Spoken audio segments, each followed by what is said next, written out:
Welcome back to episode 4 of the Average Bro Sports Podcast. Today we're joined with Browns color commentator Nathan Zegura. We will get into the Browns offseason, behind-the-scenes stories, and his take on where the team's headed. How you doing, Mr. Zegura? Good. It's great to be with you guys. Yep, same here. All right, I have one question. Fantasy football helped launch your career in media presence. How did that get you to where you are now? And how did that help you become better? So, yeah, in like the early 2000s, I launched the fantasyconsultant.com. And because of that, and the success I had with that, I was able to be on TV and radio locally and nationally. It started off here on 850 and Channel 19. And then I was doing an online show out in LA with Ashton Kutcher, believe it or not. And then I was able to get onto national CBS TV and national radio on Sirius XM Fantasy Sports Radio when they launched that. And so it just kind of got my profile up in terms of the media world. And then in 2013, the Browns expanded Cleveland Browns Daily from 1 hour to 2 hour, and they needed a co-host, and it just kind of worked out. And then I was with the Browns, and then started with the Browns full time in 2014, and been there ever since. That's awesome. What was it like working with Ashton Kutcher? It was great. He's a very, very smart guy, very talented guy, very funny guy, big Bears fan. So he's very optimistic about the Bears with Ben Johnson and, getting Colston Loveland in the draft. Yeah. But yeah, he was great. And he understood technology. We were doing a streaming show in the, early 2010s. So he understood where media was going very well. So that was actually really, really interesting. Are you still in contact with him? That's Yeah. nice. So, Yeah, he's a great dude. what is game day like for you? Do you have a routine? Do you prep? What do you do?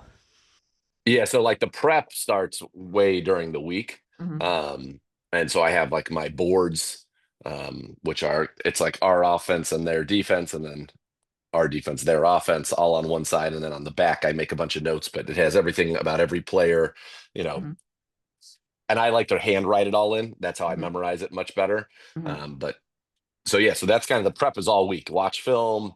I watched Jim Donovan actually gave me a really good tip to watch the previous week's game of the opponent on the TV copy. So then you hear what the announcers were told by their coaches. So it's stuff that you can use in the game.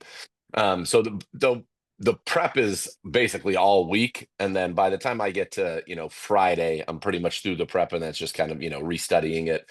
And then game days, if it's a home game, I'll get down to the stadium at 10. I do TV from 10:30 to about 11:15. And then I have a radio hit at 11:30, and then a couple more radio hits, getting ready for the game preview. And then we're rolling at 1 o'clock. And then afterwards I come down and I do a post game recap on the field, and then we're on to the next week. Yeah. It's busy. That's awesome.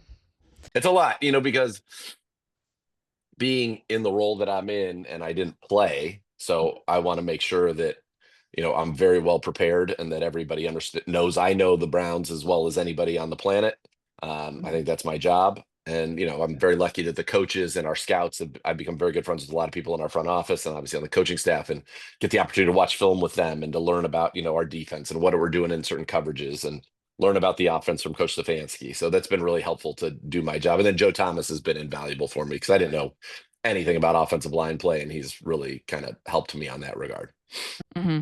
Is it nervous doing it, or Yeah, difficult? is it routine now? I still get excited. I still get butterflies, because number one, I think my job, following in the footsteps of a legend like Doug Deacon, and being those people who aren't able to watch the games, to have obviously Jim Donovan before, who's the greatest of all time, and then now Andrew Siciliano kind of paint the picture. I got to give them the why as to everything's happening. So obviously that's a big responsibility, and I take that very seriously. But yeah, I'm more excited. And then obviously the fact that the outcomes matter. They affect not only, my job, but in some ways, the fun of my job. And, doing Cleveland Browns Daily is a lot more fun after wins than it is after losses. So yeah, I'm always fired up for the games. I'm, ever the optimist. And so excited that, hopefully we can get this thing turned around.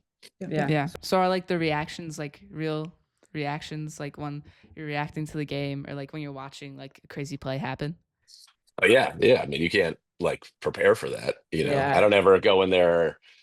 I'll have stuff that I want to say about a player, from the notes and the prep and things like that. But in terms of in the moment or any of the crazy sounds I make or anything like that, like the Jim Donovan game when we beat the Ravens, like that's all just real emotion. Because you have to be so locked in. You can't go, it'd be too hard to try to like say, oh, I want to say, this is going to be my cool line of the week. It's just kind of what you got to react in the moment. What was the craziest game that you had the best reaction to? I don't know about best reaction, but obviously the first game that I was in the booth in 2022. Yeah, man, this will be my fourth season. That's wild. 2022, when Cade York hit the 58-yard walk-off field goal in Carolina. I think I was like, oh, it made some crazy sound. The Jim Donovan game is what I call it. But when we beat the Ravens last year, to me, that was just like spiritual, the most magical thing, when he hits Tillman for the big touchdown. Hamilton drops right after Hamilton drops probably the easiest interception of his career 3 times. Yeah. Just crazy. And to think about, that game, had the Browns not won that game, they would have had the number 1 pick. Like, it's kind of an interesting kind of divergent point. And then the other one would be Thursday night when we beat the Jets to clinch the playoffs. Yeah. That was just, That Jim was was back awesome. in the booth, was just an amazing night. Yeah, I was at that game. It was So cool. electric. Yeah. City was on fire. Do you want to get into some draft? Yeah, sure. So the Browns have added Rashod Sanders and Dylan Gabriel to a quarterback room that already includes Deshaun Watson, Kenny Pickett, and Joe Flacco. How do you see this competition shaping up during training camp? It's going to be interesting, right? I think it's a real competition. I think it is going to be very interesting to see how the reps are divided up. You've got, the way I see it, and I could be totally wrong, but right now it's like they want one of these young guys to emerge. That's kind of what it's about. So I think when they brought Flacco in, they had Kenny Pickett, they had Flacco, and then they knew they were going to draft Dylan Gabriel. Dylan Gabriel, the Browns were coming out of this draft with Dylan Gabriel. That was very, very important to them. And so when everything happened with Shador that did, I think that was very unexpected. And at that point, the value was just too good. I mean, everybody would agree he has a first or a second round grade just based on his film. Obviously, the pre-draft process did not go well for him. And so the Browns pounced there. So now you've got these 4 guys. They love Dylan Gabriel. Love Dylan Gabriel. I think they think that Kevin thinks he's a perfect fit for his offense. Smart. He started 63 games, the most of anybody in FBS history. He's thrown more passing touchdowns than anybody there. He was successful at all 3 stops: UCF, Oklahoma, and Oregon. Was the Big Ten Offensive Player of the Year last year. Extremely accurate, good pocket movement, a better arm than you think. Tough. Just great decision maker. So they love him. They really think that he can operate this offense at a very high level. They like Kenny Pickett a lot too. Kenny Pickett's 15-10 as a starter in the league, 7 game-winning drives on his 15 wins. Got very high praise from Philadelphia. And, obviously AB is very close with that front office. His twin brother works there, not to mention he worked there for Howie Roseman. And then Shador is kind of the wild card to me in the sense that he's probably the most talented of the 3. And then you just got to see, how has this process affected him? How does he come in and work? How does he learn the playbook? How does he, learn some of the things that he didn't have to do in college? But he's the most accurate passer in college football history, the Big 12 Offensive Player of the Year. He is so accurate. He is such a good decision maker. He understands defenses very well. He's ridiculously tough. He took a beating last year. So it's going to be very interesting. Then obviously Deshaun's injured, and then I haven't really mentioned Joe Flacco, but we had that magical run with Flacco fever. That was so fun. But he's 40. And I think this team is about trying to find somebody that can help them win now, the present and the future. But it's hard for me to see, unless these young guys all fall on their face, that, Joe Flacco would get a lot of time. Now, I think he could be a very valuable person in that room for them. And if you need him in a pinch, obviously you know what he can do. But I think they got to get these young guys ready and see who gets an opportunity. So as of now, who do you think the starter would be week 1? It's really hard to say. My guess, this is just a total guess right now, would be Kenny Pickett, because he has started. He is still young. He's 26. He's won in this league. I think he's got a little bit of that experience. But honestly, I really think it could be any of them. But I think the fact that he's played some gives him a little bit of an advantage early on. Yeah. Do you think it's bad that Dylan Gabriel's a little undersized? 5'11", 200. I mean, look, I've talked to a lot of people in our building about it, Coach Stefanski included. a lot of people say if Dylan Gabriel was 6'3", he'd be a first round pick. Well, he's not 6'3", but everything else he does on tape is that good.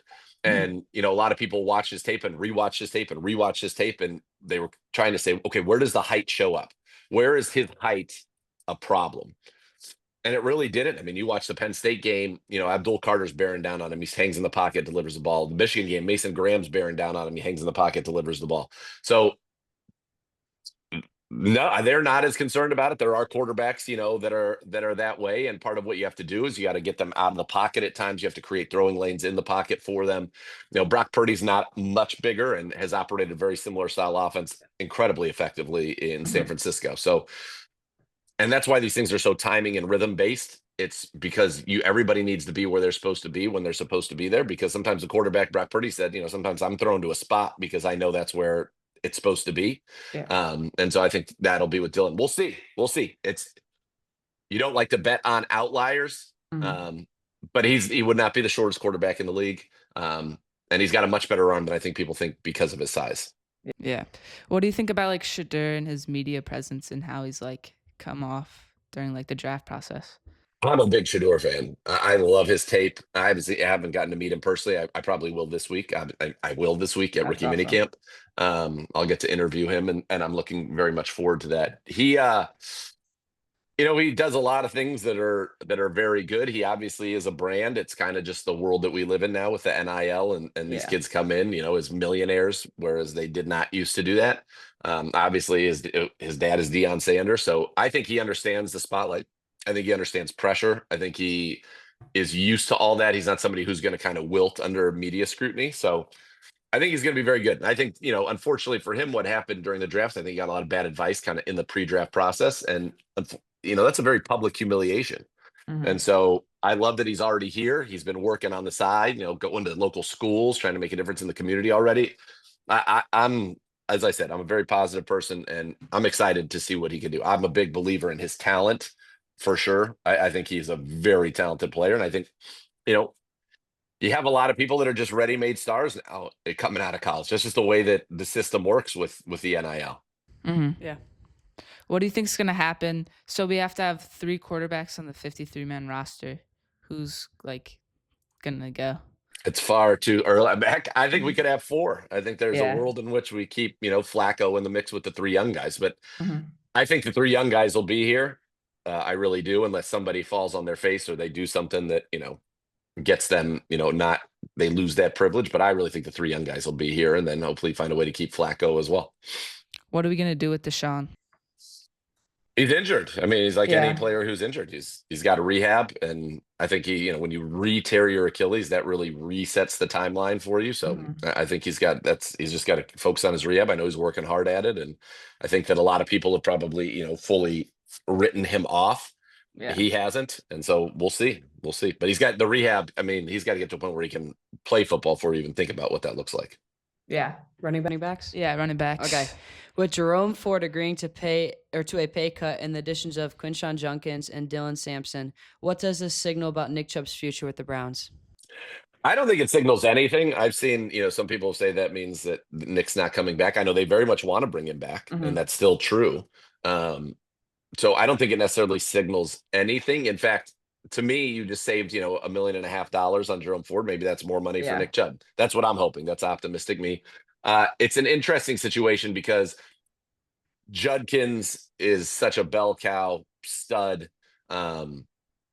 They loved him. Obviously, took him with pick 36. And then they could not believe that at pick 126, they got Dylan Sampson. And so you've got kind of that thunder and lightning combination, the home run hitter in Sampson, who was the SEC Offensive Player of the Year, a little smaller, but can just fly. And then you've got obviously the hammer and Judkins.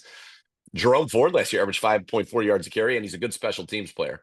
So if Nick Chubb were on the roster, he'd be your, you just don't know what he is. So I wouldn't mind getting him in here, giving him a big incentive-laden deal and see what you have in him. But he's not going to play special teams.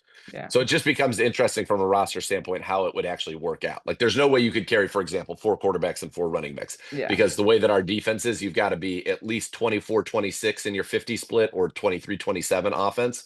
And so you don't have the luxury of having so many, running backs and quarterbacks. But I want Nick Chubb back. Everybody wants Nick Chubb back, and I know the Browns still want Nick Chubb back. So you think if we get Nick Chubb, he would start or just be a backup? Yeah, like which running back would have the biggest impact? Probably Judkins, just because of the style that he runs, that he could be that kind of every down back. I think Sampson's going to be a lot of fun to watch when he's in there. But the Browns are going to get back to a running back by committee and a running back tandem. And you think about Biner and Mack and Chubb and Hunt. That's what where they're at their best. So you can never have too many good fresh legs in a game, especially. And so I think if Nick Chubb were back, we just got to see where he is. He's coming off of still a horrific injury against the Steelers, which probably was a 2-year injury, and then suffered a setback last year. He looked great in those training videos, and if there's one person I would never ever bet against in my entire life, it would be Nick Chubb. Yeah, 100%. So what do you think about the draft class? Trade him back, getting Mason Graham. Do you think that's good? Obviously, everybody wants Travis Hunter because he seems special, right? He can play wide receiver, he can play cornerback. We've never seen that before. But when you trade back 3 spots, you get a guy that you've identified as a blue chip player. They think he's going to be an excellent pass rusher at this level. So you got Mason Graham at 5, you got Judkins at 36, and you get a future one, which allows you to still be flexible in the quarterback market next year. I mean, you have to do it. You have to do it. So I thought it was a great trade. They still got one of what they consider to be the elite players in this draft. They love Mason Graham. You get Schlesinger early in the second round at linebacker, who's a 3-down linebacker, can run.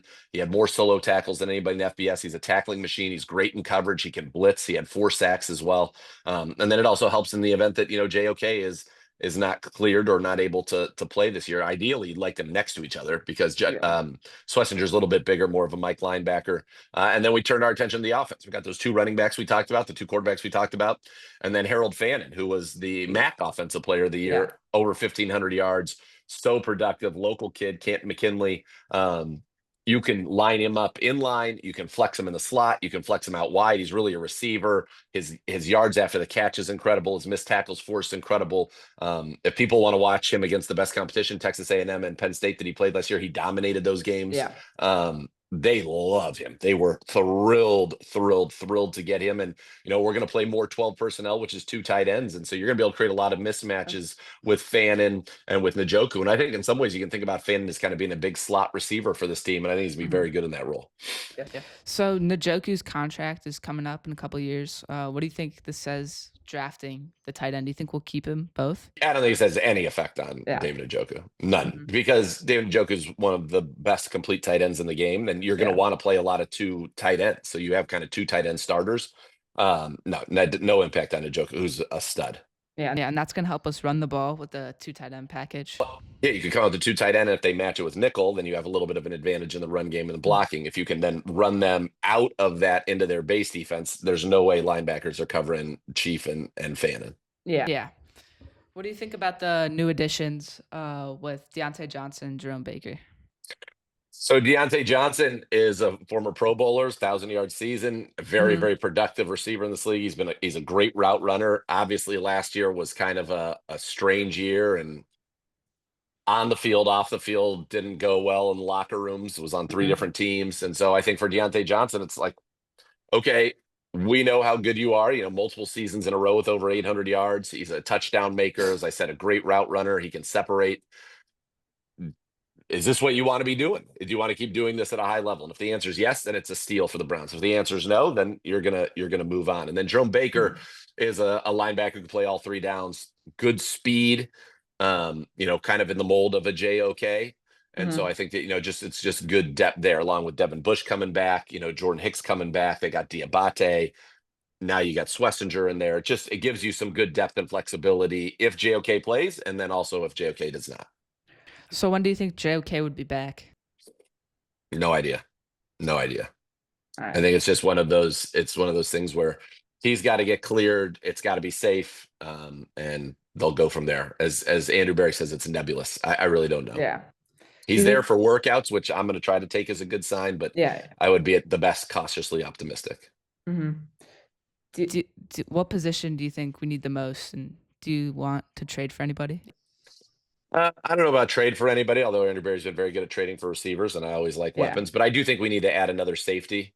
Julian Blackman, Rashod Jenkins are a couple of the veterans that are out there. I definitely think we need to add another safety to that room because, it was Juan Thornhill, Delpit, McLeod were your top three, and then Hickman and DeAnthony Bell. Well, Thornhill's now in Pittsburgh, DeAnthony Bell's now in Seattle, and McLeod retired. So it's just Ronnie Hickman, who's very good, but was an undrafted free agent at Delpit. So I think, I think safety's, to me, that's really the only spot on the roster that we really need to make a big addition to. Yeah. Did you want to talk about the stadium? Yeah, sure. Okay, so there's been some controversy surrounding the proposed stadium bond. How do you think this will affect fan engagement and the team's relationship with the community? How do I think what will? Like if they move to Brook Park? Yeah.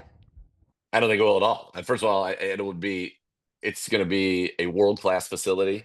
It is going to bring big events to Northeast Ohio. It's going to bring a lot of money to Northeast Ohio. It's the biggest investment in Northeast Ohio. The truth is our stadium down on the lake was built very hastily. The idea of putting, more and more money into it seems silly to me. It's the ingress and egress is very difficult there. It is not a state-of-the-art stadium. Brook Park is not far. I mean, it's Cleveland. You're right next to Cleveland International Airport, Hopkins. So it's 15 minutes from downtown. I don't think it's going to affect anything. In fact, it might even help you attract some more people from the South, from the Columbus area, and fans will love it. I think it'll provide an elite in-game experience. Look, nobody likes sitting in the rain. Nobody likes freezing their butts off. It's not fun. Like it sounds fun, and you're like, "Oh, this is cool," and it's not. Every game will be perfect. Every seat will have a beautiful view. The natural sunlight will come through. It's the same people that designed the Minnesota Stadium, which I think is the best stadium in the NFL by a wide margin. They designed SoFi as well. It'll be a state-of-the-art facility. Like we should have something state-of-the-art here in Northeast Ohio for football. I'd imagine you get a Buckeye game there once a year, which will be a lot of fun. There's just so many things that could happen in that stadium. And then from a Brown standpoint, it would be the best possible fan experience.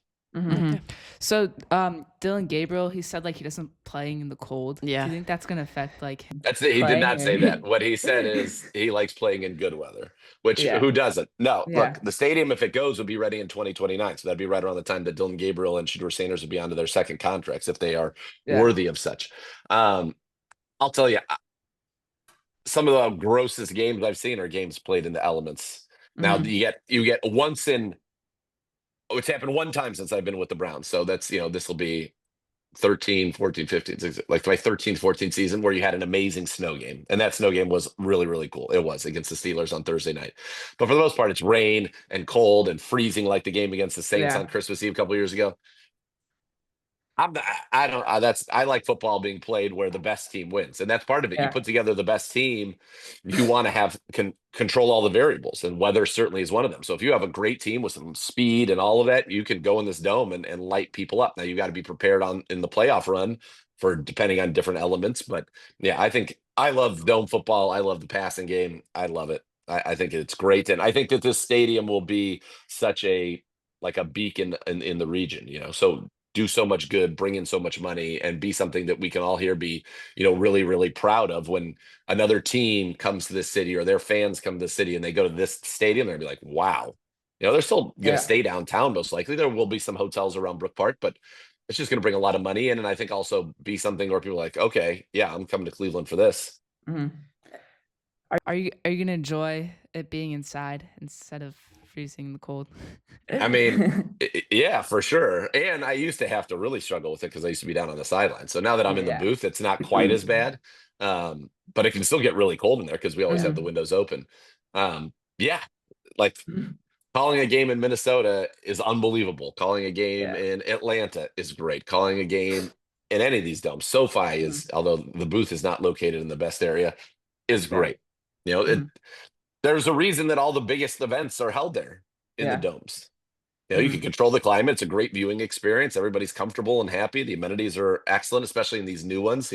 Some of the clubs you're able to build are so nice. Yes, it would be great. And then do you think with the Browns moving into the new stadium, do you think they'll demolish the old one or still use that for different purposes? That's certainly not a question that I could answer with any authority, but my guess is it would be demolished and then that land would be developed, right? You could have waterfront parks. In my mind, makes most sense. You have waterfront apartments right there in the heart of downtown, right on the lake, restaurants, business offices, all of that. Make that be a constant source of tax revenue for the city and also be a beautiful, very desirable place to live. I think it would be awesome. What's the best stadium you've been to? Minnesota, hands down. Minnesota. Yeah, hands down. It's not even close. You feel like you're outdoors, but you're indoors. It's not so big that it feels like giant. It still feels kind of like an intimate stadium.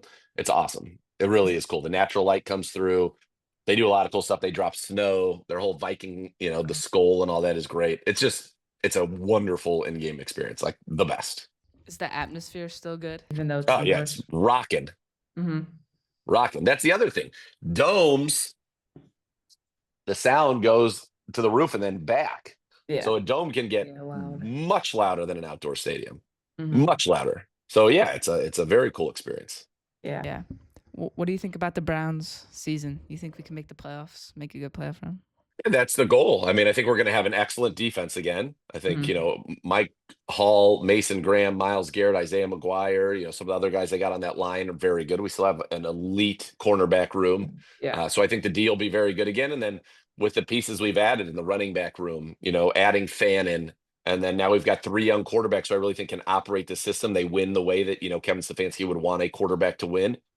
I think we can be a very good offense again. So yeah, I think are we going to be, a Super Bowl favorite going into the season? No, we are not. Are we going to be a team that's going to go up there and, do what the Bills and the Bengals do and score 30 every week? No, most likely not. But this is a team that if they play their brand of football, don't turn the ball over. And that's been a huge, problem for us. Now, one thing you'd say is Kenny Pickett hasn't turned the ball over in his career. And then in college, neither Dylan Gabriel nor Shador turned the ball over.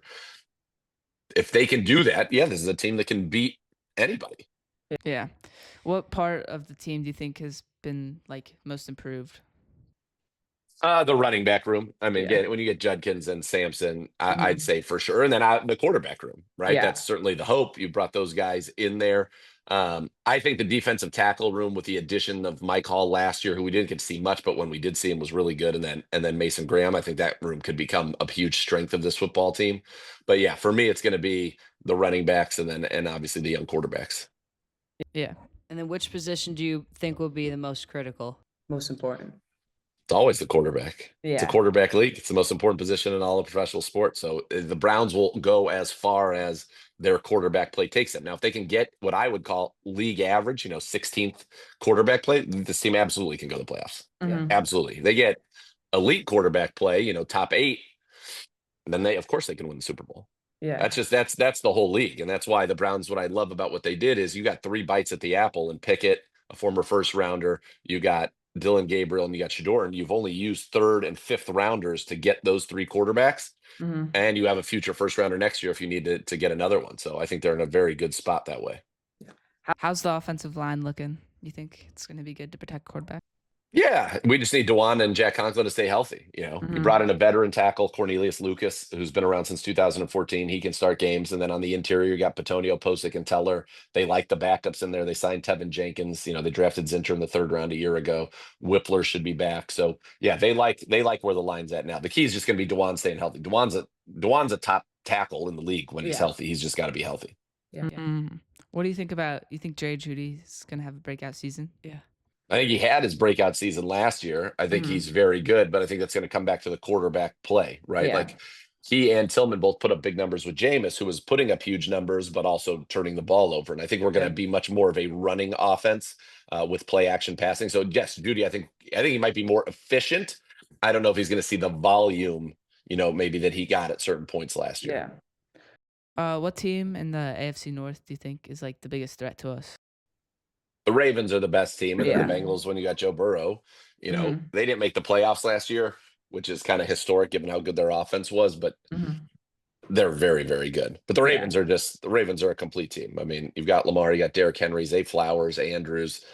They can run it, they can throw it. Lamar, Lamar should have been the MVP last year. I realize be his 3rd, and he hasn't even been to a Super Bowl yet. And I think part of that was held against him. But their defense down the stretch was the number 1 defense in the NFL last year.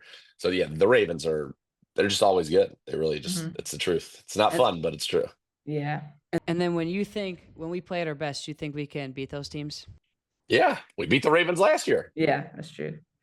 So yeah, I definitely think we can beat those teams. And we have historically played Joe Burrow very well. very well. Last year we didn't, but historically we've played him very well. So yeah, of course, that's the thing about the NFL. The margins are so small. Like the difference between the really good teams and then average teams it's really not great. Anybody can beat anybody in a week, but it's the consistency. And this team needs to stop with the self-inflicted wounds. Last couple of years, the story has been turnovers and penalties stopping drives. They play clean football, they can be really good and go to the playoffs. But if they play like they did last year, it's going to be a long season.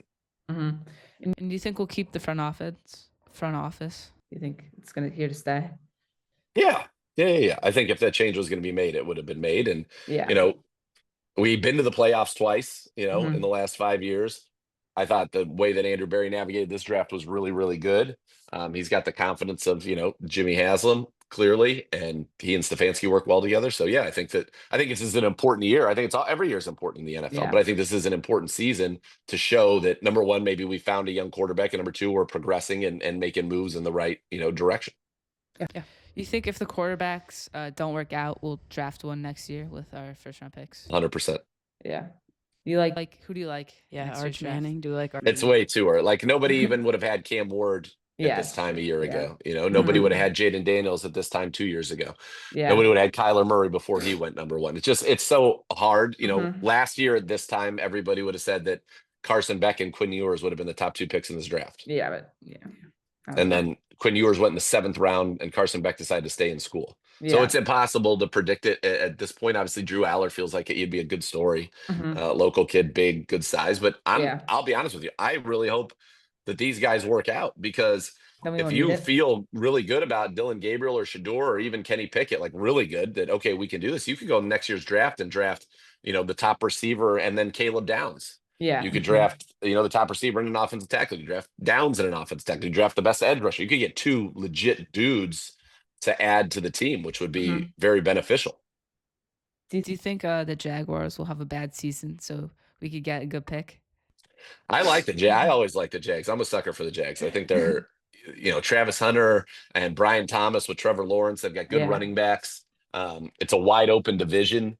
Houston's probably the best team in that division, but Tennessee hasn't been great. Indy's kind of middling. I think Jacksonville's kind of middling. But yeah, of course, they could. Yeah. Anytime, a team has a quarterback that they're pretty reliant on, and they're relying on Trevor Lawrence, if he gets hurt, I mean, that could tank their season. But I think the Jags are going to be pretty fun to watch. Yeah. But yeah, of course, every weekend now you have 2 things to root for, right? You have a root for a Browns win and a Jags loss. Yeah. All right, last question I have.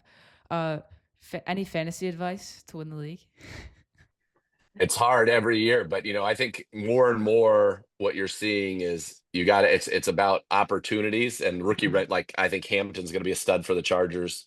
Obviously, Genty's going to be a stud for the Raiders, but getting some of those young running backs is a good thing to do. But then identifying the middle rounds, those young receivers to get opportunities, like Brian Thomas won a lot of people leagues last year.